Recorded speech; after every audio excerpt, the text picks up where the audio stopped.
To JW pathology channel. दोस्तों आप सभी का स्वागत है आपके ही जेडब्ल्यू पैथोलॉजी चैनल में। साथियों मेरी वीडियोस काफ़ी समय से आपके पास नहीं आ पा रही थी ड्यू टू कुछ पर्सनल रीज़न थे, बट अब हम एक नई शुरुआत करने जा रहे हैं जिसमें लगातार आपको वीडियोस मिलेगी और आपके कमेंट्स यानी आपका जो भी फीडबैक होगा उसके अकॉर्डिंग हम अपने वीडियोस को इंप्रूव करेंगे। सो कमेंट करना मत भूलिएगा और चलिए वीडियो को स्टार्ट करते हैं। दोस्तों आज का मैंने जो टॉपिक लिया है वो H&E स्टेन है, यानी हिमेटॉक्सिलिन और इयोसिन स्टेनिंग है। इस स्टेन की अगर हम बात करें, ये स्टेन हम दो डिपार्टमेंट में यूज मोस्टली करते हैं, पहला हिस्टोपैथोलॉजी और दूसरा साइटोपैथोलॉजी। ये दोनों ही डिपार्टमेंट में हिमेटॉक्सिलिन इयोसिन स्टेनिंग किया जाता है। तो जैसे कि नाम से ही आपको पता चल रहा है, इस स्टेन में दो डाइस का यूज हुआ है। पहले डाइस का नाम है हिमेटॉक्सिलिन,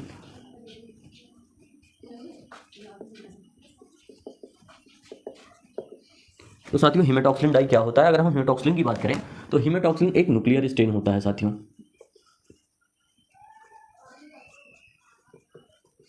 एक न्यूक्लियर स्टेन होता है, यानी कोई भी अगर सेल्स है, सेल में आप डिवाइड कर दो तो न्यूक्लियस और साइटोप्लाज्म में कोई भी सेल को आप सबसे पहले डिवाइड करते हो, ठीक है। न्यूक्लियस और ये हो गया साइटोप्लाज्म। अब साइटोप्लाज्म में जो भी स्ट्रक्चर मौजूद होती है उसे ऑर्गेनेल्स कहते हैं। तो ये बेसिक सा कंसेप्ट है। सेल हमारी जो है उसमें दो कंपोनेंट आपके डिवाइड आप करते हैं, पहला न्यूक्लियस दूसरा साइटोप्लाज्म। तो हिमेटॉक्सिलिन हमारा एक ऐसा डाई है जो न्यूक्लियस को स्टेन करता है किसी भी सेल में, ठीक है। तो इसीलिए हम इसे न्यूक्लियर स्टेन कहते हैं। फर्स्ट पॉइंट में आप ये राइट कर सकते हैं। सेकंड थिंग इज हिमेटॉक्सिलिन जो हमारा है ये हम आर्टिफिशियल नहीं बनाते हैं, इसे हम नेचुरली पाते हैं। कैसे? तो हम लिख सकते हैं कि हिमेटॉक्सिलिन एक नेचुरल डाई है, ठीक है, एक नेचुरल डाई है which is extracted from the logwood tree of the haematoxylin campechianum. ये ट्री का नाम है जहां से हम इसे एक्सट्रैक्ट करते हैं, निकालते हैं, ठीक है। ट्री का नाम आपको याद रखना है, हिमेटॉक्सिलॉन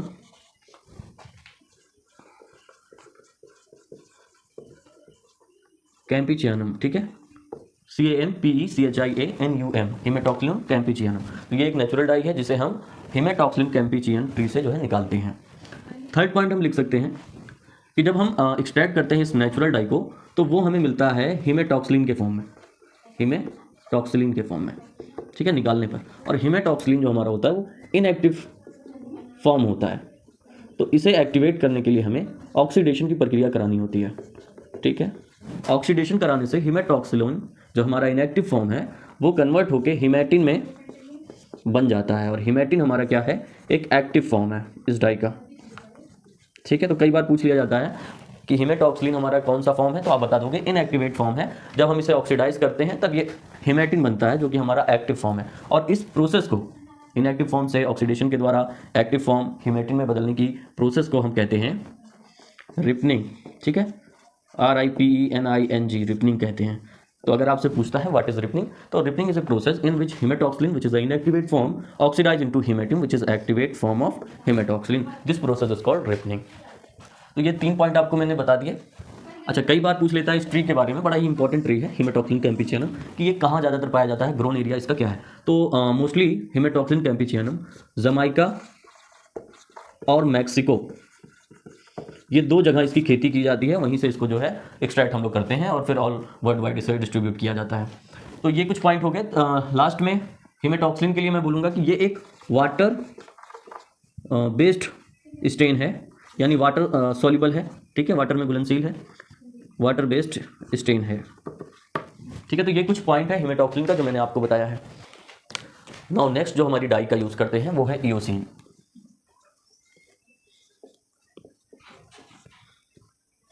इयोसिन, तो चूंकि हिमेटॉक्सिलिन हमने यूज़ किया वो एक न्यूक्लियर स्टेन था, तो जाहिर सी बात है इयोसिन हमारा साइटोप्लाज्मिक स्टेन होगा। साइटोप्लाज्मिक इसे इसलिए कहा जा रहा है क्योंकि न्यूक्लियस को छोड़ के और सभी चीज़ों को ये रंग देगा, कलर दे देगा, इसीलिए इसे साइटोप्लाज्मिक हम लोग स्टेन कहते हैं। सेकेंड चीज़ ये है कि अगर हम इयोसिन की बात करें तो इसके तीन टाइप्स होते हैं, बट मोस्ट कॉमनली जो प्रैक्टिस में हम लोग देखते हैं हर प्रैक्टिकल में वो इयोसिन वाई होता है, ठीक है। तो eosin Y most commonly used dye है, ठीक है, जिसे हम लोग यूज़ करते हैं। साथ ही साथ इयोसिन के बारे में अगर मैं बात करूं तो ये वाटर प्लस OH यानी अल्कोहल दोनों में ही सॉल्युबल है, ठीक है, दोनों में ही सॉल्युबल स्टेन या डाई है। तो ये तीन पॉइंट है इयोसिन के लिए। और साथ ही साथ इस स्टेन में एक मॉर्डेंट का भी यूज़ हो जाता है जिसे हम लोग पोटेशियम बोलते हैं। तो मॉर्डेंट क्या है? अगर मैं कहूँ सिर्फ मॉर्डेंट क्या है तो आप क्या बताओगे? मॉर्डेंट कोई भी वो एजेंट हो सकता है, कोई भी वो केमिकल सब्सटेंस हो सकता है जो स्टेन और सेल, जो हमारा सेक्शन पार्ट है, सैंपल है, उसमें मदद करता है स्टेन को, ताकि वो पूरी तरह से कलर दे दे। यानी ये एफिनिटी बढ़ा देता है, बॉन्डिंग बढ़ा देता है, स्टेन में ऐसा पावर दे देता है कि वो सेल्स को कलर ईजिली दे दे और ईजिली पेनिट्रेट कर जाए टिश्यूज़ के अंदर, और जो भी उसे कलर देना है depending upon the nature of dye आप यूज़ कर रहे हो उसे कर दे। तो मॉडर्न कोई भी एजेंट या केमिकल सब्सटेंस होता है जो हेल्प करता है हमारे स्टेन को, तो हम कह सकते हैं helps stain in the penetration of the tissues और सेल्स। ठीक है, ये बॉन्डिंग को, अफिनिटी को बढ़ा देता है ताकि हमारी डाइज ईजिली पेनिट्रेट कर जाएं टिश्यूज़ में और स्टेन कर जाएं। ठीक है, मोस्ट कॉमनली एग्जांपल अगर हम बात करें तो पोटेशियम इसका एग्जांपल में आप राइट कर सकते हो। ठीक है, बाकी ये था हेमेटॉक्सिलिन, ईओसिन और मॉडर्न क्या होता है ये भी मैंने आपको बता दिया है।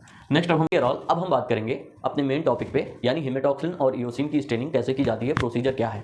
तो ये क्वेश्चन आपको प्रैक्टिकल और थ्योरेटिकल दोनों में ही पूछ सकते हैं, तो इस पर आपको बहुत ही ध्यान देना होगा, और मैंने स्टेप्स में बताया हुआ है, और स्टेप्स का नाम लेना आपको बहुत ज़रूरी होगा। यानी डिफ्रेंसिएशन, ब्लूइंग जैसा भी आगे आपको मैं बताऊंगा, तो ये सब आपको बोलना होगा। ठीक है, स्टेप्स पे आप ध्यान रखेंगे, और क्या प्रोसीजर का क्या नाम है वो उस पर भी ध्यान रखना होगा। तो हेमेटॉक्सिलिन ईओसिन स्टेन का जो प्रोसीजर है वो सबसे पहले स्टार्ट होता है डीपैराफिनाइज सेक्शन से।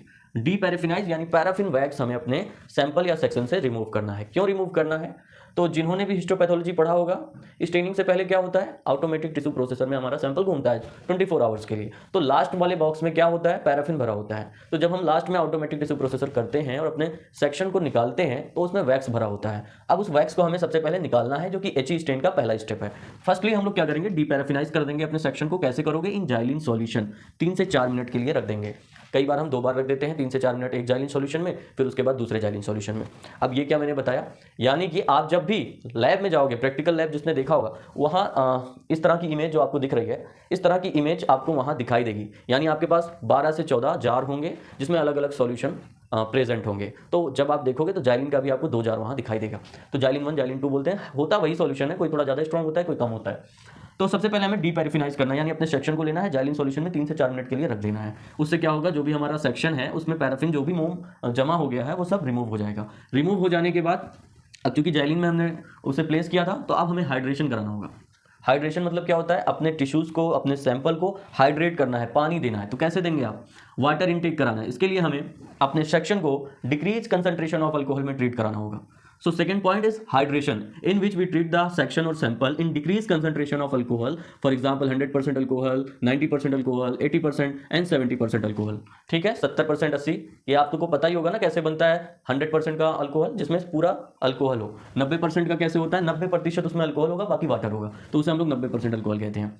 तो आई होप आपको ये चीज़ क्लियर होगी। हाइड्रेट कराने के बाद, यानी इस सॉल्यूशन में हम 30 से 60 सेकंड के लिए रखते हैं, फिर 30 से 60 सेकंड के लिए इसमें रख देते हैं, फिर 30 से 60 सेकंड के लिए इसमें रख देते हैं। इस तरह से हमारा हाइड्रेशन का प्रोसेस कंप्लीट हो जाता है। फिर अपने लास्ट में हम अपने सेक्शन को निकालते हैं, रिमूव करते हैं उस जार से। उसके बाद रनिंग टैप वाटर में, जहाँ हमारा बाथिंग कंटेनर या टब रहता है, उसमें हम रख देते हैं रनिंग टैप वाटर में, जिससे हमारे सेक्शन अच्छी से वॉश हो जाए। ठीक है, वॉशिंग के बाद थर्ड स्टेप आएगा अब हमारा स्टेनिंग, यानी अब हमें हमारे सैंपल में हाइड्रेट भी हो गया, डीपैराफिनाइज भी हो गया। अब हमें सिंपली उसे बस स्टेनिंग करनी है, यानी कलर देना है। तो कलर के लिए हमने हैरिस हेमेटॉक्सिलिन को लिया है। ठीक है, स्टेनिंग में स्टेन विथ, ये विथ का साइन है, ठीक है, इसमें कंफ्यूज मत होना। Stain with Harris haematoxylin solution 3 से 5 मिनट के लिए, after that wash in running tap water. यानी स्टेनिंग में हैरिस हेमेटॉक्सिलिन का यूज हम करते हैं most commonly. H stand for Harris and this is haematoxylin. Haematoxylin में भी कई सारे टाइप्स होते हैं। ठीक है, तो हम लोग मोस्ट कॉमनली हैरिस हेमेटॉक्सिलिन लेते हैं। उस जार में अपने सेक्शन को प्लेस करेंगे, कितने मिनट के लिए, 3 से 5 मिनट के लिए। ज़्यादा कर दोगे तो ओवर स्टैंड हो जाएगा, इसीलिए टाइम पे आपको ध्यान देना है। हैरिस हेमेटॉक्सिलिन करने के बाद फिर अब अगेन हम वॉश करेंगे रनिंग टैप वाटर में। वॉश करने के बाद फिर सेक्शन को निकालेंगे, एक डिप 0.5% HCl का जो सॉल्यूशन हमारे पास होगा उसमें हम लोग प्लेस कर देंगे। इस प्रोसेस को, यानी 0.5% HCl में प्लेस करने को डिफ्रेंसिएशन कहा जाता है, यानी ये डिफ्रेंशिएट कर देता है। ठीक है, 0.5% HCl डिफ्रेंशिएट कर देता है हमारे सेक्शन को। कैसे डिफ्रेंशिएट करता है, देखो, जब 0.5% HCl में हम उसे प्लेस करते हैं, तो अगर हम प्लेस करने के बाद अपने सेक्शन को माइक्रोस्कोप में देखेंगे ना, तो हमारा जो न्यूक्लियस होगा वो डार्क पर्पल कलर का दिखाई देगा, बाकी सभी चीज़ें ब्लू कलर की दिखाई देंगी। इसीलिए इस प्रक्रिया को या प्रोसेस को डिफ्रेंशिएशन कहा जाता है। हमारा स्टेप है ब्लूइंग, BLUEING। ब्लूइंग में क्या करते हैं, टू डिप प्लेस करेंगे अपने हम सेक्शन को 2 डिप देंगे डाइल्यूट अमोनिया वाटर में या लिथियम कार्बोनेट के सॉल्यूशन में, जो भी आपके पास उस समय मौजूद हो प्रैक्टिकल के दौरान। यानी अमोनिया वाटर भी यूज़ कर सकते हो, लिथियम कार्बोनेट भी यूज़ कर सकते हो। हमारे यहाँ तो लिथियम कार्बोनेट का सॉल्यूशन यूज़ किया जाता था। तो 2 डिप कराना है, 2 बार आपको प्लेस करना है, निकालना है, प्लेस करना है डाइल्यूट अमोनिया वाटर या लिथियम कार्बोनेट में। इसे हम ब्लूइंग का प्रोसेस कहते हैं। ब्लूइंग का प्रोसेस नाम से ही आपको पता चल गया होगा, सब चीज़ें ब्लू कलर हो जाएंगी। नाम से ही आपको पता चल गया होगा, ब्लूइंग यानी सब चीज़ें ऑल कलर्स, हमें जो सेक्शन दिखाई देगा वो ब्लू कलर में दिखाई देगा। दैट इज वाई इसे हम ब्लूइंग का प्रोसेस कहते हैं। उसके बाद अगेन ब्लूइंग करने के बाद वॉश करो टैप वाटर में, रिंस कर दो 95% अल्कोहल में। ठीक है, ये आप ध्यान दीजिएगा। ब्लूइंग के बाद टैप वाटर में वॉश तो करना है, या फिर 95% अल्कोहल में भी आपको ट्रीट कराना है अपने सेक्शन को। हमारा जो स्टेप है उसे हम साइटोप्लाज्मिक स्टेन कहेंगे, यानी इसमें अब साइटोप्लाज्म को स्टेन करना है। साइटोप्लाज्म को स्टेन करने के लिए हम योसिन का यूज़ करेंगे। सो साइटोप्लाज्मिक स्टेन के लिए हम योसिन सॉल्यूशन का यूज़ करेंगे। कैसे करेंगे? एजिटेट कर देंगे, यानी अपने सेक्शन या स्लाइड को हम योसिन के जार में रखेंगे और एजिटेट की प्रक्रिया करेंगे 10 से 60 सेकंड के लिए, इससे अधिक नहीं करेंगे, ओवर स्टेन हो जाएगा। तो इसके बाद फिर हम अपने स्लाइड को रिमूव करेंगे, वहाँ से निकाल लेंगे। निकालने के बाद डिहाइड्रेशन की प्रक्रिया करेंगे, यानी 7th स्टेप हमारा आ जाएगा। डिहाइड्रेशन का मतलब क्या हुआ? अब हमारे सैंपल्स में यानी सेक्शन में जो हमने पहले हाइड्रेट किया था, अब उसे हम डिहाइड्रेट करेंगे। तो उसी का उल्टा कर देंगे, यानी अपने सेक्शन और स्लाइड को हम ट्रीट कराएंगे इंक्रीज कंसंट्रेशन ऑफ अल्कोहल में। इंक्रीज कंसंट्रेशन ऑफ अल्कोहल के जार में अपने सैंपल को हम रखते जाएंगे। कैसे रखते जाओगे? जैसे कि 70%, 80%, 90%, 100% जो हमने बनाया था, अब उस तरह से हम लोग रखते जाएंगे। ठीक है, एक एक डिप सब में जो है कराते रहेंगे अपने सैंपल या सेक्शन को। 8वें स्टेप में, यानी 8th स्टेप हमारा है जिसे हम क्लियरिंग कहते हैं। नाम से इसे दोहरा क्लियर करेगा। पहले भी जब डीपैराफिनाइज करना था तो फिर जाइलिन का यूज़ किए थे क्लियर करने के लिए पैराफिन को। अब यहाँ क्लियरिंग करना है। क्लियर करना है यानी अगर हमारे सेक्शन में डिहाइड्रेशन करने के वक्त में कोई अल्कोहल का पार्ट अंदर रह गया है तो उसे क्लियर करना है, निकालना है। निकालने के लिए भी हम जाइलिन का यूज़ करेंगे। कैसे करोगे? अपने सेक्शन या स्लाइड को ट्विस्ट आप लोग डिप करोगे 2 बार 30 से 60 सेकंड के लिए जाइलिन के सॉल्यूशन में। आफ्टर दैट 9th स्टेप हमारा है हेमेटॉक्सिन इयोसिन का लास्ट स्टेप, जिसे माउंटिंग कहते हैं। माउंट विद डीपीएक्स, डीपीएक्स में हम लोग माउंट कर देते हैं। माउंटिंग से हमारा क्या हो जाता है? ड्यूरेबल लेयर हो जाती है, स्लाइड की प्रोटेक्शन होती है, हमारा जो भी फिल्म है या टिश्यू है उसकी प्रोटेक्शन होती है। दूसरी चीज़, हमें जो क्लियरिटी है वो और अधिक मिल जाती है। इसके लिए हम माउंटिंग करते हैं, वो भी डीपीएक्स के साथ। आप में से जिसे भी डीपीएक्स का फुल फॉर्म पता है वो कमेंट सेक्शन में मुझे बताइए, जिसे नहीं पता है वो ढूंढिए और ढूंढ के मुझे कमेंट करके बताइए, ताकि इससे आपको रीड हो सके, फिर आपसे कोई और पूछे तो आप बता सको। तो ये हो गया स्टेप हेमेटॉक्सिन और इयोसिन स्टेनिंग का प्रोसीजर था। आई होप आपको ये 9 पॉइंट्स में मैंने जो प्रोसीजर बताए हैं वो क्लियर हो गए होंगे। और आप स्टेप बाय स्टेप इसी तरह से आपको लिखना है, यानी कौन सा प्रक्रिया आपका डीपैराफिनाइज है, स्टेनिंग में न्यूक्लियर स्टेन कौन सा है, साइटोप्लाज्मिक कौन सा स्टेन था, डिहाइड्रेशन की प्रक्रिया हुई, क्लियरिंग की प्रक्रिया हुई, माउंटिंग हुआ, ब्लूइंग हुआ, ये सब आपको लिखना होगा, तो आपको अच्छे मार्क्स मिल जाएंगे।